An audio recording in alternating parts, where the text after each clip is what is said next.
4 mai 2015, 4 mai 2017, 2 ans que Candide Azanahi a frôlé une tentative d'enlèvement.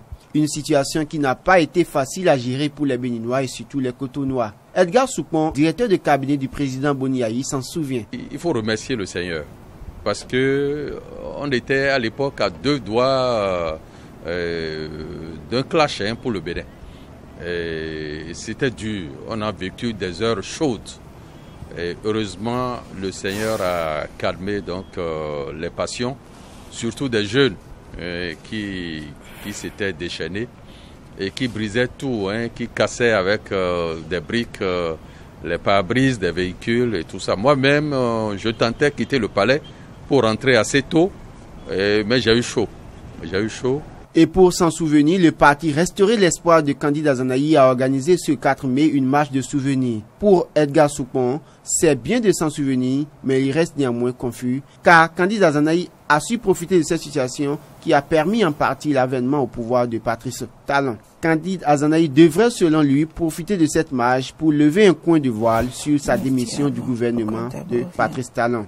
Mais cette marche est-elle opportune? Edgar Soupon et Barthélemy Ayan se prononcent. Une marche, c'est bon. Dans toute république démocratique, c'est l'expression de notre démocratie, quelle que soit la forme de la marche.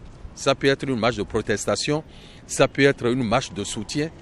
Et je dis, c'est l'expression démocratique d'une opinion, d'un sentiment. Alors, je dis, c'est bon de célébrer. Et leçon à tirer de cette célébration, on en est au 2e anniversaire, c'est pour dire plus jamais ça. Plus jamais ça, c'est-à-dire que les choses se fassent désormais dans les normes.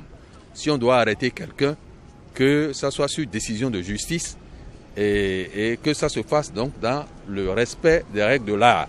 On se doit de se souvenir des bonnes comme des mauvaises choses. Ici, là, il s'agit d'une chose qui touchait à la liberté, qui touchait aux libertés fondamentales, et on a le droit de s'en souvenir. Ceux qui ont vécu ça, les acteurs comme les spectateurs devraient s'en souvenir pour que une mauvaise chose comme telle là n'arrive plus.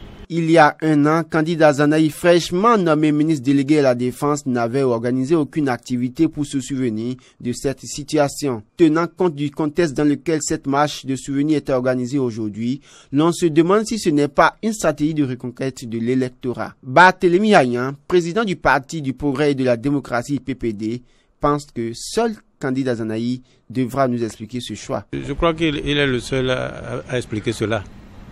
Nous, en tant que citoyens du pays, on a vu ce qui s'est passé il y a 2 ans. C'est bon de s'en souvenir. Maintenant qu'il ne s'en soit pas souvenu il y a 1 an, c'est à lui d'expliquer. Candide Azanahi estime que cette tentative d'enlèvement avait pour but de contrôler le Parlement et d'assassiner notre démocratie. Il conclura que le 4 mai n'est pas une journée à oublier, ce n'est point une journée de vandalisme, mais une journée de résistance contre l'arbitraire politique.